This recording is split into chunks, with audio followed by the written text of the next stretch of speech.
Non, t'entends, c'est bon. Ok.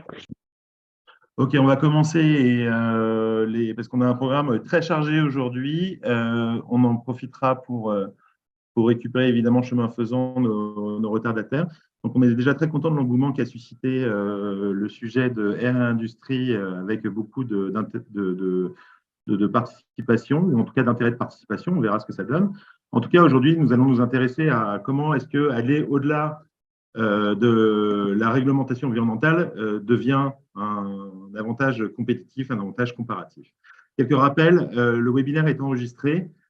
Pensez bien à mettre votre profil sur muet, même si je crois que Flora s'en charge de manière très minutieuse. Et posez vos questions tout au long du chat. Voilà, quelques questions que nous choisirons pour échanger en fin de webinaire, ce webinaire qui durera donc 1 heure. Je remercie nos intervenants aujourd'hui pour nous intéresser à cette thématique air et industrie. Nous avons la joie d'accueillir Anne Ponce-Renouf d'Eramet, Adrien de Soria de Air Suez Solutions France, Étienne Devancet de Rinsan Air et Gwenaël Ourdin du S3 pays que nous entendrons donc tour à tour, une dizaine de minutes. Mais tout d'abord, un petit rappel de FIMEA, qui est une association loi 1901 qui compte un grand nombre d'entreprises, plus de 120 aujourd'hui, une petite trentaine de réseaux partenaires. Alors, ça peut être des réseaux thématiques, des réseaux experts, des réseaux publics, des réseaux associatifs, pour essayer de jouer l'intelligence collaborative dans la mise en œuvre de la qualité de l'air.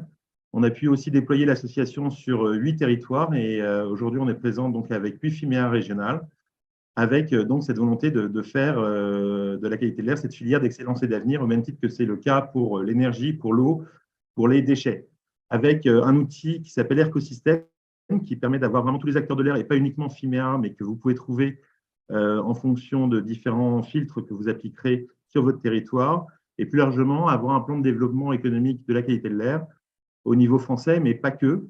Essayer d'avoir cette combinaison, cette synergie avec le Green Deal européen. Au niveau international, avant la crise sanitaire, on avait tenté une ouverture, et notamment avec le Québec, et on a repris depuis la levée des confinements, avec soit des délégations ponctuelles, comme on a pu faire avec Business France en Inde, soit de manière plus pérenne, avec la volonté de développer le modèle FIMEA en Allemagne, pour à terme avoir une filière d'excellence de l'environnement atmosphérique au niveau européen. C'est en cours, et on devrait lancer les choses de manière très concrète en 2024. FIMEA s'est reconnu sur les solutions de métrologie, alors mesure modélisation, donc tout ce qui est accidents industriels et feux de forêt, port durable, respirabilité des villes, et notamment le cas des zones à faible émission mobilité, le pilotage énergétique des bâtiments, pardon, l'épuration, la purification, la formation et les compétences professionnelles, l'outil écosystème dont je parlais, les moyens de pouvoir sensibiliser et mobiliser les citoyens, et la synergie avec d'autres thématiques de la transition écologique, comme la biodiversité, les océans, la ville durable, l'énergie. Comme on peut le voir sur cette planche, que ce soit le sommet de l'UICN ou des thématiques comme One Breath, One Ocean, voilà, on est amené à être sur tous les fronts, l'économie, les comportements, l'innovation et même la thématique européenne. FIMEA est membre du Conseil national de l'air. Vous pouvez nous retrouver donc sous tout un tas de formats, dont ce webinaire, mais aussi d'autres événements hybrides ou physiques en région. Cette année, nous sortons donc de Global Industrie et du Forum national des éco-entreprises. Comme vous le voyez, aujourd'hui, nous avons ce webinaire Réindustrie. On vous propose de nous retrouver le 27 et le 28 juin pour Atmosphère. 2 journées dédiées à l'amélioration de la qualité de l'air dans un environnement sous contraintes géopolitiques et énergétiques. On espère vous y voir également. On vous donne aussi rendez-vous d'ores et déjà en novembre 2023, le 21, 22 et 23 novembre, au Salon des maires et des collectivités locales, où FIMEA sera cette année encore partenaire fédérateur, peut-être sur une thématique élargie d'air, santé, environnement. Un petit rappel de la réglementation très rapide et non exhaustif, mais vraiment pour montrer que, en fait, finalement, cette thématique qualité de l'air intérieur, de qualité de l'air tout court, ambiant notamment, est présente dans la thématique industrielle. On remonte en 1996 avec la directive européenne 96-62 CE, voilà, qui proposait une approche communautaire de la surveillance de la qualité de l'air. Et la même année, on a eu la loi sur l'air et l'utilisation rationnelle de l'énergie en France, que je vous invite évidemment à relire, qui affirme donc le droit à respirer un air sain pour tous.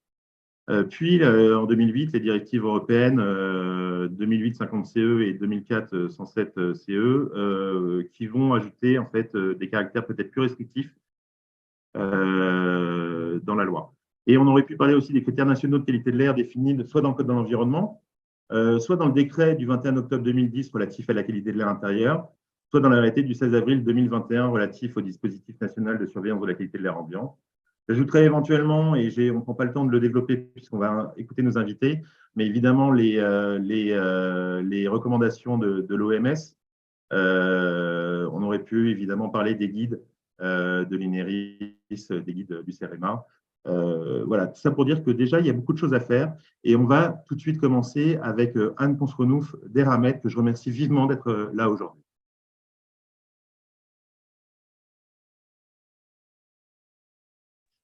Vous m'entendez? Voilà, merci. Merci pour cette introduction, merci pour l'invitation. Je vais peut-être commencer par me présenter. Je travaille pour Eramet, qui est une entreprise d'extraction minière et de transformation métallurgique. Je travaille pour la direction de l'environnement, où j'ai en charge la coordination environnement pour les activités qu'on qualifie d'industrielles à comparer aux activités minières.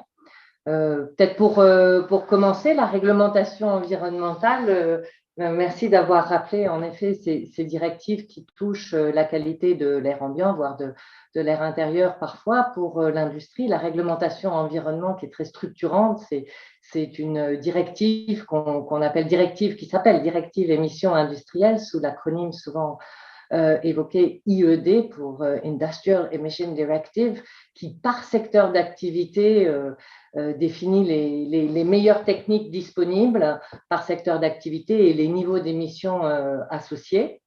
Alors bien sûr, les industriels vont s'inscrire dans cette directive. La réglementation environnementale, c'est un prérequis et le bénéfice de cette directive et qu'elle revoit régulièrement. Il y a un cycle de révision des meilleures techniques disponibles, ou MTD, et donc ça s'inscrit dans un processus d'amélioration continue. On voit d'ailleurs au travers des inventaires nationaux, des inventaires européens, les progrès notables qui ont été observés en réduction des émissions au fil des ans. Donc, Eramet va s'inscrire pleinement dans cette démarche d'amélioration continue, de réduction des émissions. On a, par exemple, dans notre feuille de route, on a une feuille de route RSE qui va comprendre un indicateur sur les rejets atmosphériques et les rejets canalisés de poussière. Sur la période 2018-2022, par exemple, on a réduit de 69% ces rejets canalisés de poussière. Mais ce qui est important quand on regarde maintenant la qualité de l'air ambiant, on n'est plus seulement sur les émissions, mais sur la question de l'impact. Et notre politique, ça va être surtout de s'attacher à une meilleure intégration des communautés qui entourent nos sites pour s'assurer que et comprendre si ces émissions ont un impact et s'il y a un impact, de le minimiser. Et alors, dans ce cas, c'est multifactoriel parce qu'il y a le contexte géographique, le contexte météorologique, il y a de multiples activités qui viennent interférer sur l'impact, sur la qualité de l'air à laquelle on est tous exposés. Donc, notre démarche, c'est de tenter de comprendre quelle est la contribution de nos activités et parmi les activités, quelle va être la source précisément qui contribue à un impact pour travailler, tant que faire se peut, à réduire l'émission qui contribue à un impact pour une meilleure intégration avec les communautés. Alors, on a beaucoup de chance en Europe et particulièrement en France d'avoir des structures solides et très expertes. Pour en citer quelques-uns, on avait tout le réseau des ATMO, les associations agréées de la surveillance de la qualité de l'air qui existent depuis de nombreuses années avec lesquels il y a des partenariats locaux, régionaux. C'est des outils très précieux. On a une grande expertise et une très bonne connaissance de la qualité de l'air. Eramet a des activités dans de nombreux pays, sur de nombreux continents, et il faut reconnaître qu'en France, on bénéficie vraiment de cette expertise et que c'est très précieux. Ça nous aide beaucoup pour comprendre la qualité de l'air et évaluer la contribution. Et il y a aussi toutes les structures de dialogue qui sont en place. Alors, c'est plus souvent dans des régions à plus grosse densité. Donc, on va retrouver notamment les S3 pays. Gwenaëlle pourra nous en parler. On a une usine dans le nord de la France où on a une structure, un S3 pays. Près de notre structure se trouve à Gravelines et le S3 pays est sur cette région littorale. Et pour nous, c'est très précieux parce que ça permet d'échanger avec les riverains, les parties intéressées, pour comprendre leurs préoccupations qui sont pas toujours les mêmes que nos émissions. On peut tout à fait travailler sur la réduction d'une source d'émissions, alors que les riverains, on a eu le cas à Gravelines, observent toujours, on a eu des problématiques de retombées de poussière dans une zone multi-acteurs avec plusieurs industriels, des activités agricoles, et par l'intermédiaire du S3 pays, avec l'aide aussi des ASSOA, on a pu, et avec l'aide même de l'université locale, l'ULCO, l'Université Littorale Côte d'Opale, on a pu caractériser les différentes retombées de poussière et identifier quelles étaient les sources qui contribuaient à ces retombées.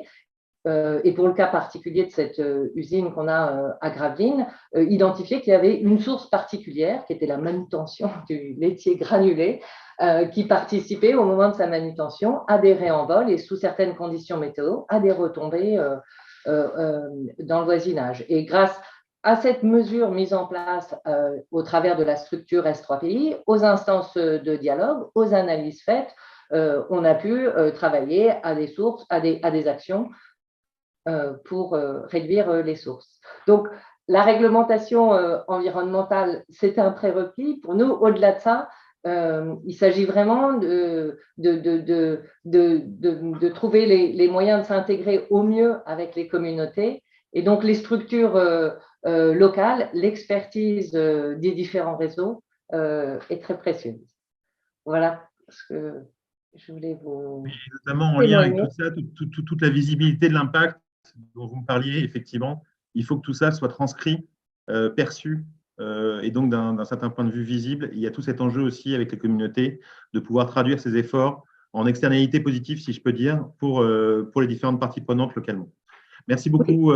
Et j'ai peut-être oublié de souligner, ça vous permettra peut-être de passer la parole, que l'expertise de cabinets d'études tels que ARIA nous sont aussi précieuses. On travaille étroitement avec les équipes de Monsieur De Soria pour faire de la modélisation, pour justement comprendre cet impact et travailler à le réduire. Transition rêvée. Merci Anne Ponce-Renouf d'Eramet pour ces éléments. On va pouvoir maintenant écouter Adrien de Soria de Suez Air Solutions France. Adrien, c'est à vous.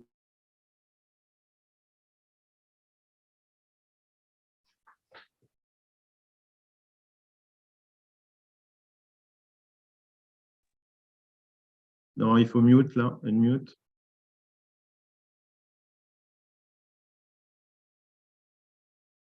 Adrien. Voilà, vous m'entendez là? Ça y est, parfaitement, merci. Ok, merci Thomas. Ravi d'intervenir aujourd'hui sur ce sujet Air Industrie. En quelques mots, alors donc je suis directeur de Air Solutions France, donc une équipe chez Suez de 35 personnes, dédiée à la qualité de l'air. Dans le monde, Suez, c'est 150 personnes qui s'occupent de ce sujet qualité de l'air.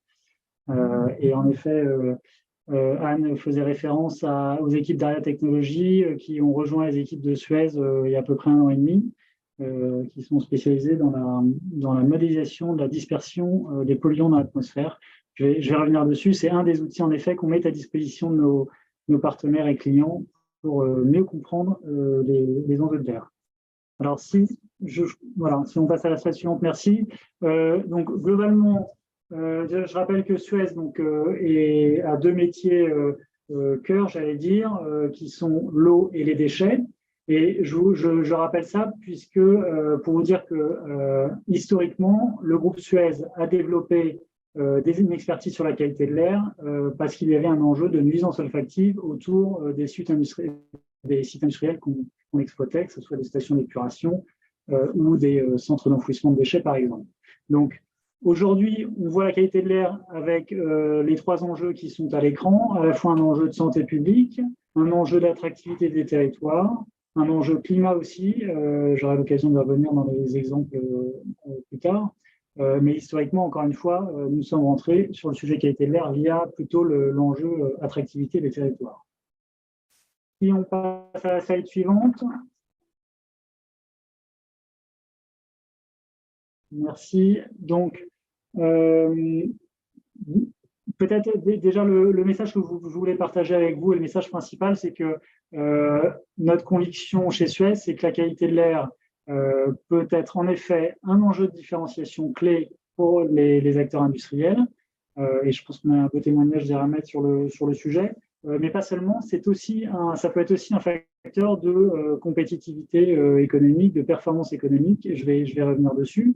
Ça sera plutôt la fin de la boucle que je vais vous présenter. Mais globalement, voilà, encore une fois, la qualité de l'air, ça couvre un très large scope des activités de l'entreprise. Donc, on a l'habitude d'adopter une méthodologie en 4 étapes. La première étape, c'est celle présentée en haut à gauche, qui est plus un diagnostic de la qualité de l'air autour d'un site industriel. Donc là, il s'agit tout simplement de faire un état des lieux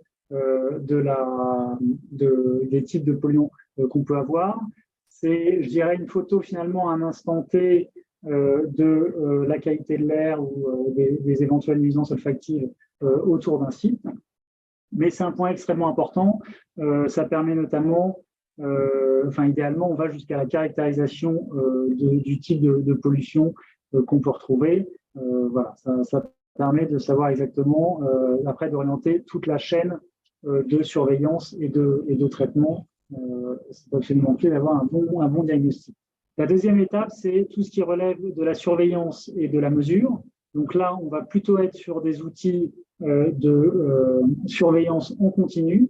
Alors vous avez, je vais revenir sur cet exemple-là, sur la photo en haut à droite, un exemple de panache, de nuisance olfactive qui peut être affiché et qui évolue en continu. C'est généralement le résultat de moyens de mesure par capteur, donc des mesures sur site, alliées à des technologies de modélisation. Et donc, vraiment, cette combinaison capteur et outil de modélisation est extrêmement, on fait un outil extrêmement puissant pour avoir une bonne visualisation en continu de la qualité de l'air. Une fois qu'on a cette visualisation en continu, évidemment, est-ce que nous demandent nos clients, c'est évidemment qu'est-ce qu'on peut faire pour la traiter. Alors, les solutions de traitement sont pas toujours les plus appropriées. Hein. Évidemment, le travail sur la réduction des émissions est évidemment le premier réflexe à avoir. En tout cas, c'est la solution souvent la plus naturelle. Mais dans certains cas, et je reviendrai sur quelques cas très particuliers, notamment un exemple sur du traitement de poussière, il peut s'avérer très intéressant de mettre en place une solution de traitement. Et c'est là où je voulais aussi en venir en introduction. C'est intéressant d'un point de vue évidemment qualité de l'air, d'un point de vue sanitaire, mais ça peut être aussi des solutions intéressantes d'un point de vue économique. Typiquement, une solution de traitement de poussière peut être plus économique qu'un système de ventilation qui fonctionnerait en continu et qui serait très, très énergivore. Voilà, le quatrième pilier de cette méthodologie, c'est l'optimisation. Une fois qu'on a une compréhension de la qualité de l'air, je dirais, en continu, on a aussi une connaissance beaucoup plus fine de l'outil industriel qui est un site industriel. Et donc, on voit comment, en fonction des différentes opérations d'exploitation, le milieu environnant réagit. Et encore une fois, ça peut vraiment être source d'actions très spécifiques pour optimiser pour élaborer des plans d'action d'amélioration de la qualité de l'air et puis aussi optimiser les budgets d'investissement et les budgets de coûts d'opération. Je vais rentrer assez rapidement sur 3-4 exemples et je vais passer le premier assez rapidement, mais évidemment, la première étape, et Thomas rappelait en introduction le cadre réglementaire qui s'impose aux industriels. On est sollicité pour faire des études d'impact environnemental. Donc là, on relève justement de ce que j'écrivais comme étant le diagnostic. Et donc, on accompagne les industriels pour respecter les engagements, leurs contraintes réglementaires. Donc, typiquement, un industriel classé ICPE qui fait une modification dans son process, qui veut mesurer quel va être l'impact sur les nuisances olfactives. Nous avons tous les outils, notamment de modélisation, pour faire ce travail-là et pour permettre d'orienter sa décision d'investissement ou en tout cas d'affiner l'analyse qu'il est en train de réaliser. Au-delà du respect de la réglementation, donc nous mettons à disposition de nos clients des plateformes digitales. Donc vous avez à gauche, par exemple, un exemple d'une cartographie qu'on peut avoir en continu pour mesurer l'intensité des nuisances olfactives autour d'un site. Ces plateformes digitales permettent aussi d'agréger un certain nombre de données d'exploitation extrêmement précieuses, alors qu'on peut mettre en forme sous forme de courbe, comme vous voyez en bas à droite. Mais évidemment, cette donnée peut être utilisée pour plein d'autres applications plus proches de l'exploitation de nos clients. Donc, c'est toujours intéressant de voir que, encore une fois, on rentre par le sujet qualité de l'air et que finalement, le spectre des sujets couverts au travers de la qualité de l'air peut être beaucoup plus large que ce qu'on avait prévu initialement. Donc, on va passer à la slide suivante. Ça me permettra d'illustrer ce qui est écrit sur cette slide. Sur notre site, c'est une station d'épuration à Toulouse, donc qui représente quand même 950 000 équivalents habitants. Nous avons installé une cinquantaine de capteurs pour mesurer la qualité de l'air à la fois dans l'air ambiant autour du site, mais aussi en entrée et sortie de désodorisation. Et donc, au-delà, en effet, du suivi en continu de la qualité de l'air, on peut paramétrer un système d'alerte, donc des alarmes qui se déclenchent quand le seuil de nuisance olfactive dépasse un certain niveau. Et donc, cette information est renvoyée directement aux exploitants pour vérifier un certain nombre de paramètres. Alors, en l'occurrence, ça peut être vérifier les paramètres du système de désodorisation quand ils existent, ce qui est le cas de cette station d'épuration à Toulouse. Et au-delà de ça, cette combinaison, encore une fois, d'outils de capteurs et de modélisation permet d'élaborer, de faire des différents scénarios et donc de voir si jamais on coupe telle ou telle source d'émission, quel va être l'impact sur la pollution globale. Et donc, en effet, je crois que ça a été mentionné par Anne juste avant, tout l'enjeu, c'est de savoir quelles sont les sources d'émissions qu'il faut limiter, voire éteindre complètement pour améliorer la qualité de l'air. Et encore une fois, le fait d'avoir un outil, une plateforme digitale qui mesure tout ça en continu, c'est un outil extrêmement puissant. Un autre exemple, et alors cette fois plus en lien avec des sujets climat, c'est la possibilité de réaliser un diagnostic gaz à effet de serre. Alors, je voulais le mentionner ici parce qu'il y a vraiment une similarité entre finalement les outils utilisés pour mesurer la qualité de l'air et des outils utilisés pour mesurer les émissions de gaz à effet de serre. Et on a développé une méthode, un outil qui s'appelle Scan 360, qui est la combinaison de capteurs qui peuvent être installés sur des drones ou au sol, de caméras infrarouges, qui nous donnent une mesure de différents gaz à effet de serre, notamment le méthane. On combine ça avec de la modélisation et notamment donc, des systèmes qu'on appelle de modélisation inverse, donc qui permettent à partir de la mesure de capteurs de remonter aux sources d'émissions. Et c'est un outil extrêmement puissant pour définir les facteurs d'émission d'un site industriel et évidemment définir un plan d'action pour une feuille de route au développement durable ou RSE. Donc en introduction, on évoquait le fait de s'appuyer sur la qualité de l'air pour aller même au-delà de la réglementation. Là, on est vraiment en plein dedans. Une bonne connaissance des gaz à effet de serre, c'est demain, je pense, un outil extrêmement puissant pour notamment adresser tous les enjeux qui vont résulter de la nouvelle taxonomie européenne qui est en train de se mettre en œuvre. Donc, c'est une réglementation qui va définir si les activités économiques sont vertueuses d'un point de vue de l'environnement ou ne le sont pas. Et en fait, dans cette réglementation, eh bien, les moyens de surveillance mis en œuvre pour surveiller, par exemple, des émissions de gaz à effet de serre seront regardés justement pour définir si telle ou telle activité est éligible à la taxonomie ou pas. Donc, encore une fois, s'intéresser à la qualité de l'air, c'est aussi devancer les évolutions réglementaires. Dernier exemple que je voulais, alors j'espère que je ne suis pas trop bavard, je vais avoir le temps qui tourne, mais je termine par ça. L'exemple des traitements de poussière dans des ateliers de production. Donc là, on est encore une fois sur une application industrielle. On travaille de plus en plus avec des acteurs du secteur de l'automobile pour dépolluer des ateliers qui sont très chargés en pollution de particules fines.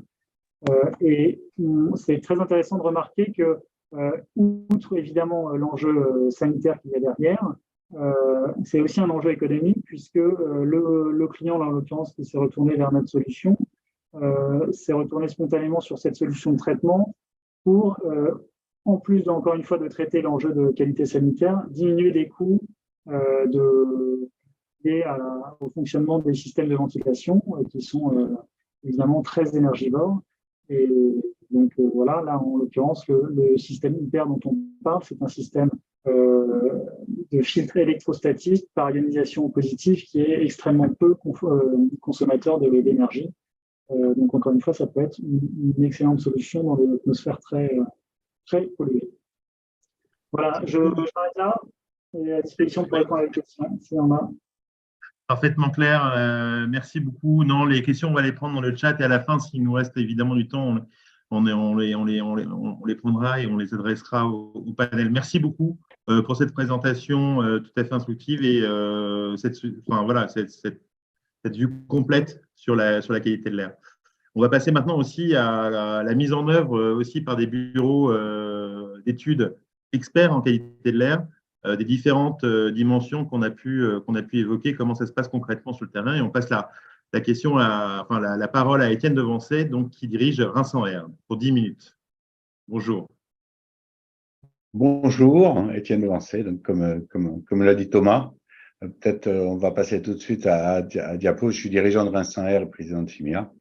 Et après avoir entendu les enjeux et les stratégies de l'industrie 4.0, la prise en compte plus globale de Suez, on va passer sur le terrain. Alors moi, je propose une industrie 3A, 4.0, 3A. J'ai hésité à aller jusqu'à 5A, 6A, mais bon, il fallait rajouter peut-être appropriation, air, voire amour de l'industrie, ça serait parfait. Mais pour être beaucoup plus pragmatique, c'est un sujet aussi d'acceptabilité sociale et environnementale des industries. Et essentiellement, cette acceptabilité va se positionner sur des nuisances, et ces nuisances sont essentiellement le bruit, l'odeur et les poussières. Alors, on peut rajouter l'impact sanitaire avec les produits chimiques, mais déjà on s'aperçoit que la majorité des nuisances relèvent de l'environnement atmosphérique et qui est réglementé, comme on l'a dit, par la directive IED et des arrêtés et des décrets, et en particulier l'arrêté ICPE du 2 février 1998 qui reste celui qui est toujours d'actualité. Concrètement, cela va découler sur des obligations. Alors d'abord, ces arrêtés vont s'appliquer à un certain nombre d'industries selon des critères de flux d'émissions et de risque des activités. On va aller à des IPE Céveso, puis ensuite un peu moins contraignante l'autorisation, voire la déclaration. Et on a toute une typologie d'ICPE qui vont être impliqués plus ou moins directement par des niveaux de surveillance et de mesure de terrain qui sont traduites en général dans des arrêtés préfectoraux d'exploiter qui vont définir d'action dans les populations. Alors, globalement, il y a 2 stages. Il y a en phase projet où là, on a une étude d'impact sur l'environnement avec deux niveaux essentiellement, donc des mesures à un état initial qui va permettre ensuite de réaliser une interprétation de l'état des milieux, l'IEM, qui peut être complétée ou pas en fonction de la densité de population qui va entourer le site ou du lieu en fait de l'environnement du site, qui risque d'être complété par une étude des risques sanitaires ERS pour bien intégrer l'impact sanitaire potentiel. Et puis, alors, ces études d'impact peuvent être avant projet, mais elles peuvent être complétées aussi durant la vie d'une industrie. Et puis, cette complétude est associée en phase d'exploitation à des campagnes de mesures qui peuvent être ponctuelles ou qui peuvent être constantes avec de la surveillance de ces impacts sur l'environnement. Prochaine diapo. Alors, pour mettre en œuvre ces types de mesures, il faut définir la stratégie. Comme vous l'avez compris, ça dépend de lieu de l'implantation de l'activité industrielle, de son environnement. Est-ce que c'est en milieu rural, en milieu semi-rural, en milieu urbain dense? Et on voit bien qu'en fonction de cet environnement, il est plus ou moins sensible. Et il y a en général 2 étapes. Une première étape qui est ce que je vous ai appelé la campagne de premier niveau, qui va permettre de faire un état initial et de voir quel type ensuite de mesures et de surveillance il va falloir mettre en œuvre. Est-ce que on va être dans la connaissance des retombées, en fait, tout ça, ce sont les retombées atmosphériques. Est-ce qu'on va avoir une problématique de dépôt? Donc là, c'est plutôt tout ce qui relève de l'impact sur les végétaux ou une problématique plutôt de concentration dans l'air. Et là, c'est plutôt des sujets qui vont relever de l'impact sur les populations, de ce que l'on respire. En fonction des mesures que l'on va recevoir. Donc déjà, on définit est-ce qu'on est plutôt dans un problème de dépôt ou un problème de concentration, le tout étant relevant des retombées atmosphériques. Est-ce que les mesures que l'on met en place vont permettre de définir s'il y a un impact ou s'il n'y a pas un impact? Et si on s'aperçoit qu'il y a un impact potentiellement fort, il faut passer à un 2e niveau, donc c'est des campagnes de 2e niveau qui vont prendre en compte cette fois-ci vraiment la caractérisation de la problématique inhalation avec une meilleure caractérisation de l'exposition des populations. Et ensuite, bien sûr, une étude par rapport à cette caractérisation, une étude de l'opportunité ou pas de mettre en place une action de surveillance sur les milieux beaucoup plus solide et sur les différents sujets qui vont concerner l'impact sanitaire. Ça se traduit finalement très souvent par deux types de pollution à surveiller. Donc, on a la pollution particulière, donc les particules en suspension en fonction de la taille de ces particules, PM2,5, PM10 ou PM100. Les particules PM100 sont aussi ce qu'on appelle les particules totales en suspension. Qui peuvent ou pas contenir des composés spécifiques. Et là, on va aller trouver les métaux lourds, les dioxines, les furanes, les HAP, et voir maintenant le sujet des PFAS en mode gazeux lorsqu'ils sont oxydés. Et puis, on a les polluants chimiques gazeux, où là, ce sont des polluants qu'on retrouve très généralement, toujours le NOx, soufre, dioxyde de soufre, benzène, etc. Et puis, on a ensuite les dépôts de poussière. Donc là, c'est vraiment les dépôts surfaciques, soit ce sont des dépôts totales ou sèches, qui vont être mesurés avec ce qu'on appelle les jojowen ou des plaquettes Diem, en fonction de la sensibilité du milieu et du niveau qui a été défini préalablement. Là aussi, on peut avoir à faire des mesures plus précises sur les composés que contiennent ces dépôts en fonction de l'activité industrielle qui est ciblée et du risque sur l'environnement et la santé qui est étudié. Ces premiers niveaux de mesure, s'ils ne suffisent pas, doivent laisser place à des niveaux de mesure un peu plus robustes, avec de la mesure en continu. Donc, à droite sur la photo, on voit un système de prélèvement de particules. Alors, en fait, c'est deux unités de prélèvement de particules. Un va faire des prélèvements en PM10, l'autre en PM2,5. On a aussi un système de prélèvement de particules passifs, qui va être recalé par rapport à des prélèvements dynamiques, de manière à ensuite pouvoir faire une cartographie passive des particules et associé aussi à des prélèvements passifs. Sur la gauche, on a le niveau encore supérieur, puisque là, on a un laboratoire mobile qui est mis en œuvre avec un système de mesure en continu des particules PM10 et PM2,5 qui est un FIDAS.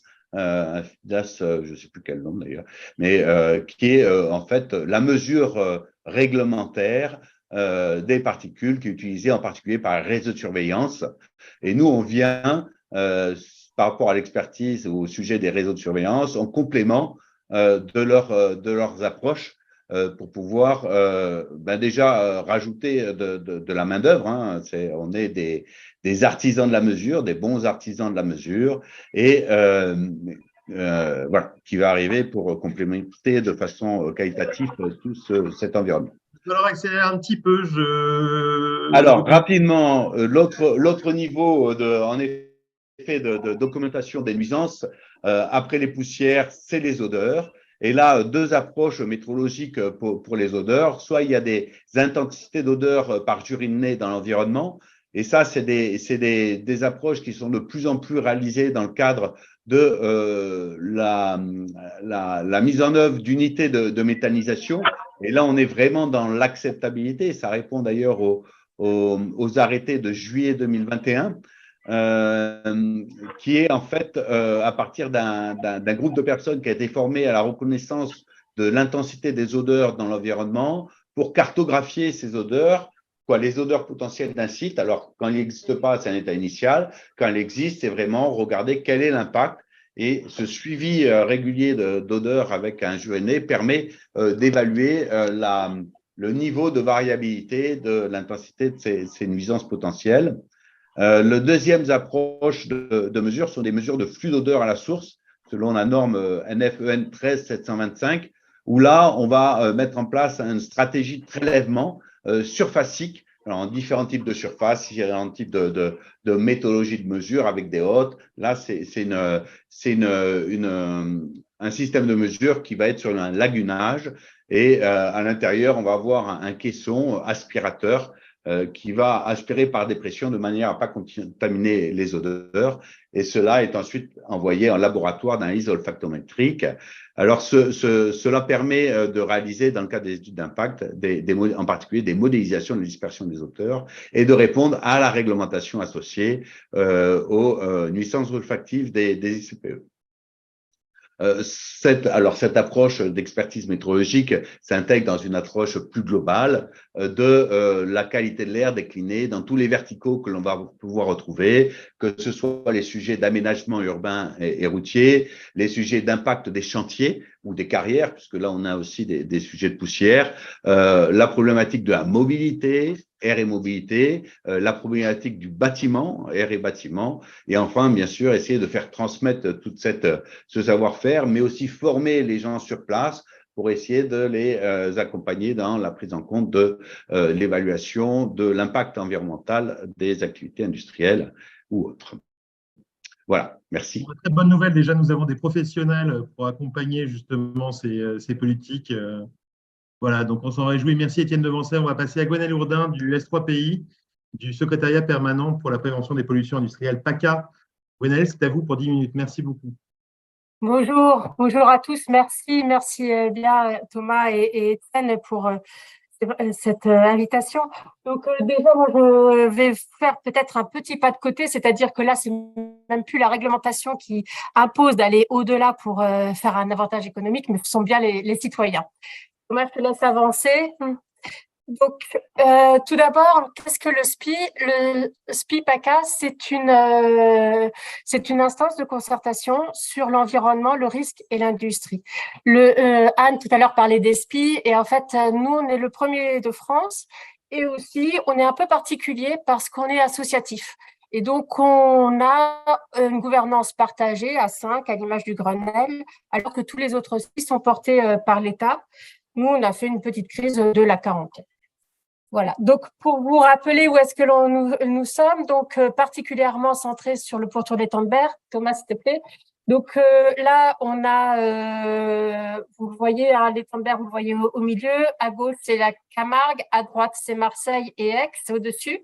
Et entre, on a une cinquantaine de sites Céveso, trois grandes plateformes de transport, une base aérienne, un aéroport international, une gare de triage très importante, et bien sûr beaucoup de territoires naturels, Natura 2000, parcs régionaux, etc. Donc tout ça doit cohabiter et le SPI sert à ça. Donc, on a eu en 2017 quelque chose d'un peu particulier, c'est-à-dire qu'on a eu une étude qui a été faite par un laboratoire d'influence américaine et qui a montré des résultats très inquiétants sur le diabète et les cancers. Et quand je dis très inquiétant, c'était vraiment très inquiétant puisqu'on était avec un rapport 2 ou 3 sur ces maladies. Le problème, c'est que ces résultats n'étaient pas confirmés par Santé publique France, ils étaient même infirmés. Mais toujours est-il que dans la population, ça a créé beaucoup d'émoi, et on le serait à moins, et avec beaucoup de colère, de rage, de désespoir, c'était assez violent. Et en face, on avait tout un tas d'acteurs, qu'ils soient industriels, associations de surveillance de la qualité de l'air, représentants de l'État, etc., qui disait, mais nous, on agit contre la pollution de l'air, mais peut-être qu'on ne le fait pas suffisamment savoir, ou peut-être aussi qu'on ne fait pas ce qui est attendu. Et donc, on s'est dit, qu'est-ce qu'il faut faire et comment on va prendre les choses? Et c'est comme ça qu'a émergé le dispositif Réponse. Donc, il y a 2 fondamentaux dans le dispositif Réponse. Un premier qui est écouter et échanger, notamment avec les citoyens, et surtout même, je dirais, avec les citoyens. Et le deuxième, c'est répondre avec des actions concrètes. Et là, on voit bien toute l'idée de la réduction des émissions. Donc, en termes de chiffres clés, je ne vais pas détailler hein,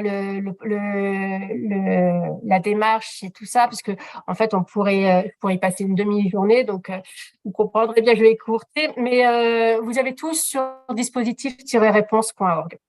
Donc, je disais en termes de résultats principaux, on a recueilli 144 attentes et préoccupations des citoyens quand on est allé sur le terrain. C'est-à-dire qu'on a fait des micro-trottoirs, on a fait des stands, on a fait des registres, on a fait des consultations en ligne, etc., etc. Un engagement fort de tous les acteurs, c'était de dire on ne met rien sous le tapis, on garde absolument tout ce qui est dit par les citoyens. Et le deuxième engagement, c'était on répond à chacune de ces attentes. Donc, c'est-à-dire, quand il y a quelqu'un qui dit « moi, j'aimerais bien avoir la qualité de l'air à la télé », il y a eu la qualité de l'air, on a mis la qualité de l'air au journal régional, etc., etc. Vous comprenez bien que l'attente principale des citoyens, c'était bien évidemment de réduire les émissions, et notamment industrielles. Au-delà de ça, on a aussi des clés pour comprendre qui étaient une autre forme de réponse et au total, donc 216 réponses. Donc, c'est-à-dire qu'on est allé voir les citoyens, on leur a demandé quelles sont leurs attentes et leurs préoccupations concernant la pollution de l'air, sans du tout les manipuler ou les parasiter ou leur donner la moindre base nécessaire. Et ensuite, on a répondu à chacune de ces attentes. Pourquoi? Parce qu'on avait dans le dispositif tous les acteurs en capacité d'agir. Thomas, je t'en prie. Donc, le premier, je vais dérouler maintenant les deux fondamentaux, donc écouter et échanger avec le citoyen. Donc, on a 3 étapes clés. La première qui est, je le disais, d'aller vers les citoyens, d'écouter leurs attentes, leurs préoccupations, leurs récriminations. Et donc ça, on le fait à travers des micro-trottoirs. Ensuite, on transmet tout ça aux acteurs et les acteurs viennent défendre leurs actions devant les citoyens. Ça, c'est ce que l'on appelle le temps 2. Et c'est toujours très riche et que ce soit pour les uns ou pour les autres, très instructif. Et enfin, à la fin de l'année, au fin de l'hiver, on a le temps bilan de l'année. Et on fait ces 3 étapes clés, qui constituent la démarche. On fait ces 3 étapes clés chaque année depuis 4 ans. Et donc, ensuite, alors là, pour vous montrer un peu en image comment ça se passe, voilà, on participe à des événements, on consulte les gens, les citoyens directement sur le territoire. Un résultat important, c'est que le niveau de confiance dans le dispositif est de 80%. C'est-à-dire que quand on demande aux gens à quel niveau avez-vous confiance dans le dispositif, ils nous disent 80%. Et ça, c'est la moyenne sur l'ensemble des gens que l'on a consultés. C'était à peu près 400 personnes sur cet item-là.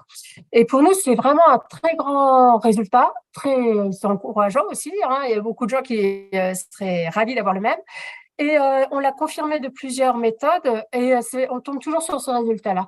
Et quand on demande pourquoi est-ce qu'il y a ce niveau de confiance dans le dispositif, la réponse est unanime, c'est parce que le dispositif est collégial.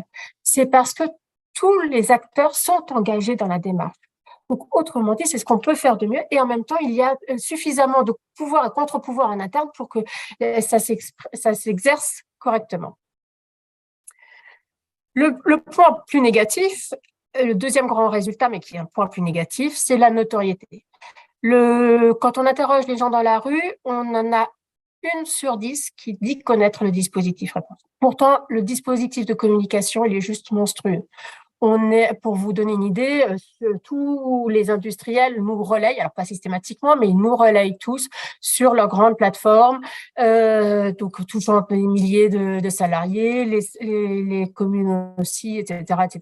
Et pourtant, on n'arrive qu'à 11,6% de notoriété du dispositif. Le deuxième point,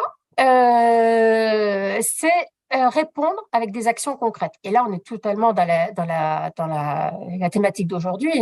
C'est vraiment répondre avec des actions concrètes. C'est-à-dire que les citoyens, clairement, ils nous ont dit depuis le départ, on ne veut pas être simplement écouté, entendu. Non, non, non. On veut que ça débouche sur des actions. Et donc, on n'avait pas le choix. Et alors, les résultats là que je vous montre, c'est pour nous, ce qu'on mesure, nous, à notre échelle, c'est bien l'application des porteurs, c'est-à-dire à quel point il y a un nombre d'actions conséquent. Donc, on voit là, il est en augmentation depuis 4 ans. À quel point il y a des nouvelles actions, donc on voit qu'on en a chaque année, et à quel point le nombre d'acteurs dans le dispositif augmente aussi. On est à la fin de l'année 2022 à 50 porteurs impliqués dans le dispositif, et cela augmente.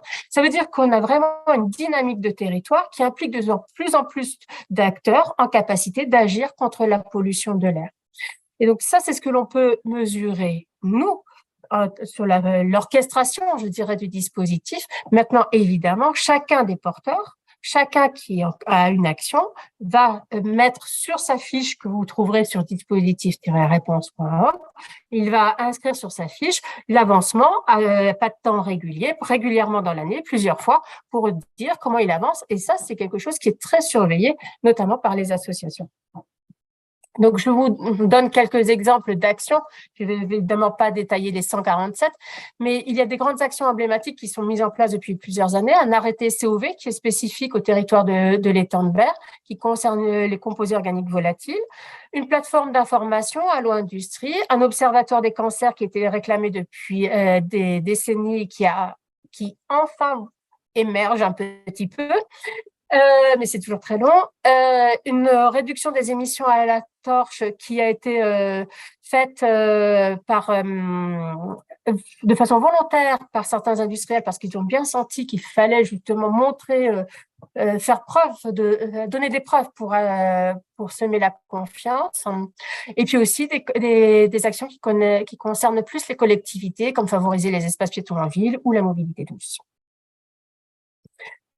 Quelques points clés en 2022, la visite du ministre, qui est à l'époque ministre de la Participation citoyenne, sur ce projet parce qu'il l'a trouvé très intéressant. Et c'est la deuxième fois aussi que nous obtenons un trophée de la concertation sur ce dispositif. Nos objectifs en 2023, bien sûr, le poursuivre, le maintenir et voire même l'amplifier. Toujours avoir les citoyens au cœur du dispositif. Et bien sûr, on l'a vu, le point faible pour l'instant, c'est la notoriété. Donc, augmenter cette notoriété à travers différents outils que l'on a mis en place. Donc, vous pouvez nous suivre partout là sur ces références. Et bien sûr, je tiens à remercier tous ceux qui participent de près ou de loin à ce projet, parce que moi, je n'en suis que le porte-parole, mais c'est vraiment une énorme dynamique de territoire qui a été engagée. Merci Thomas. Merci infiniment Gwenaëlle pour ce dispositif réponse du SPIPACA. Alors, j'ai pas mal de messages en direct message et plus le chat. Donc déjà, je reste peut-être avec vous, Gwenaëlle, pour vous demander comment sont insérées les associations et si elles ne se sentent pas un petit peu court-circuitées. Alors effectivement, à la mesure où on va voir directement les citoyens, les associations se disent moi à quoi je sers, et alors qu'elles s'estiment représentatives de la voix du citoyen et les luttes aussi. Hein. Donc en fait, nous on a choisi de leur donner un rôle clé qui est le suivi de ce plan d'action. Donc, les 147 actions qui sont mises en place pour répondre aux attentes et aux préoccupations de chacun des citoyens, que l'on peut voir sur la plateforme Internet, sur le dispositif réponse, elles sont suivies chacune par les associations. Et elles sont vraiment les pilotes de ce groupe de suivi. Et c'est un rôle clé qui les met aussi bien à leur place, c'est-à-dire à la fois entre le citoyen néophyte qui connaît pas le sujet et elles qui connaissent un petit peu le sujet et qui sont en capacité du coup d'acquérir une plus grande acuité par rapport aux actions qui sont mises en place. D'accord, merci beaucoup. Peut-être une question pour Anne Ponce-Renouf d'Eramet. Comment concilier en fait l'efficacité de dépollution qui est demandée et aussi donc la consommation énergétique? Un équilibre fin. Vaste débat. C'est en effet un point clé qui vient dans beaucoup de débats sur la directive émissions industrielles, l'approche intégrée, parce qu'il ne s'agit pas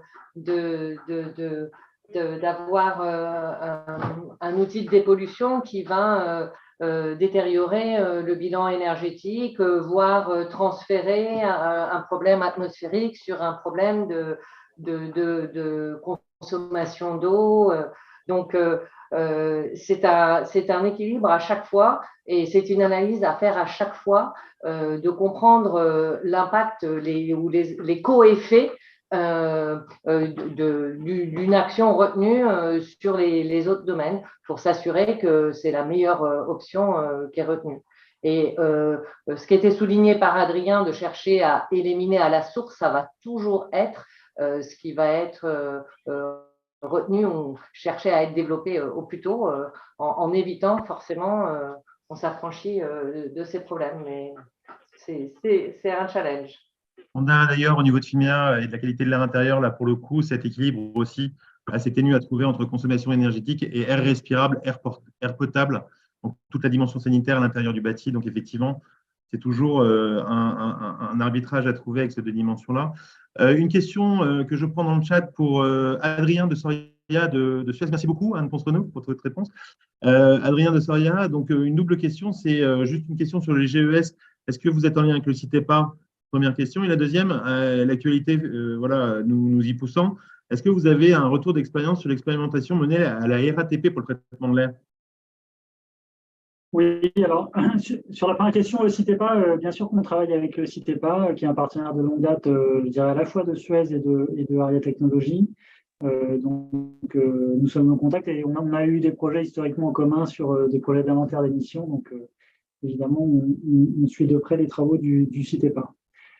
Sur la question de l'expérimentation dans le métro parisien, alors oui, il y a des résultats qui ont été publiés. Alors, on peut retrouver, je pense, sur Internet d'ailleurs les communiqués de presse qui ont été faits à la fois par la RATP et par la région Île-de-France qui avait cofinancé l'expérimentation.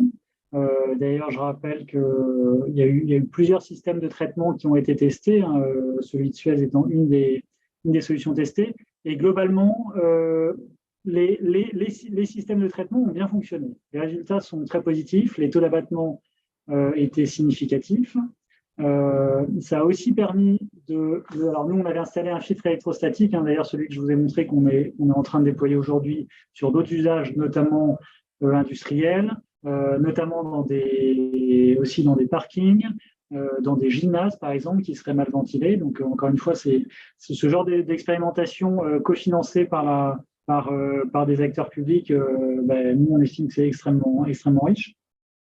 Et donc, pour revenir à l'exemple de la RATP, ça a permis de montrer notamment de mieux qualifier la pollution qu'on a retrouvée dans le filtre, de mieux comprendre de quoi il s'agissait. Il s'agissait évidemment, sans surprise, de particules métalliques issues des systèmes de freinage des métros, mais aussi, et de façon un tout petit peu plus surprenante, on a retrouvé énormément de particules fines liées au textile, en fait. Le fait qu'évidemment, il y ait énormément de personnes qui circulent dans le métro et tout un tas de particules fines, non moins dangereuses d'un point de vue sanitaire, puisqu'on sait que les particules fines et ultra fines sont aussi nocives pour la santé.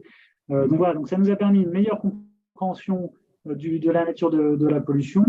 La RATP et plus largement la région Île-de-France souhaitent donner suite à ces expérimentations qui ont été faites, pour un passage à l'échelle. Mais en tous les cas, je dirais que les acteurs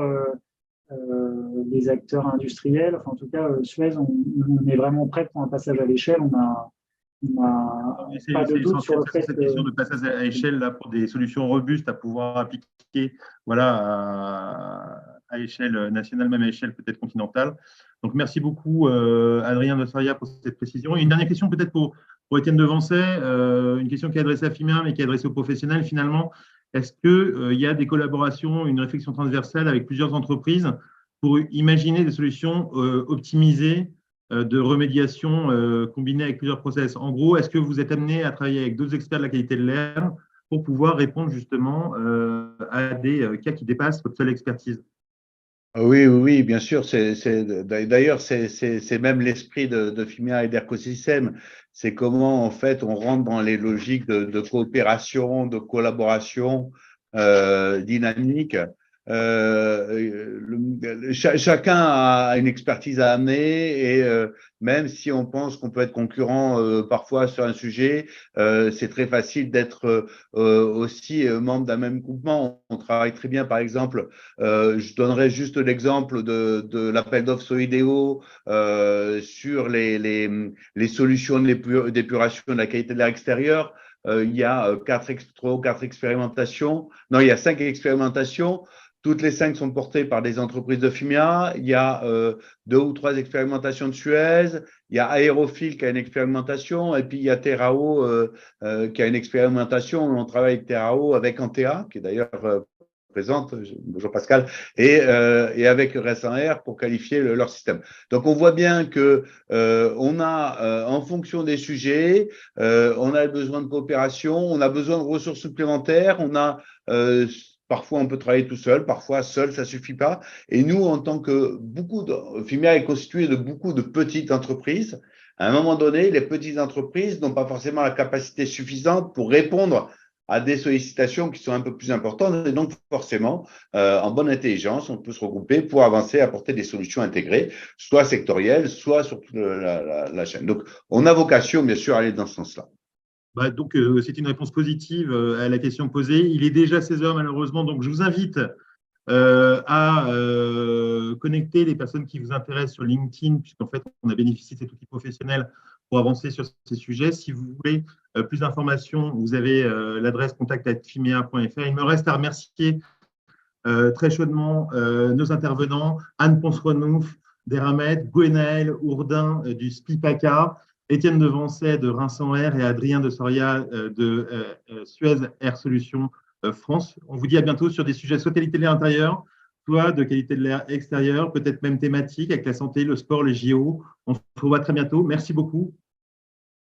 Merci Thomas, Merci en tout cas, beaucoup. pour cette animation de grande qualité.